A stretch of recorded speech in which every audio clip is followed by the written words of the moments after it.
I think for Blackwater, they need to be able to tighten up their defense and they need to get those rebounds. Hopia's doing a good job. Nakakuha naman ng rebound. That size has been a big problem for Blackwater. Oh, magandang tira. Floating there. Si Ayonayo, pero hindi nakapasok ng bola.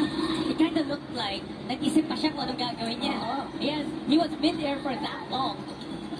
You know, it's hard to put up a swisher if you're in mid-air. Dapat yung binantalan niya. Now, that is a swisher coming from Evan Black.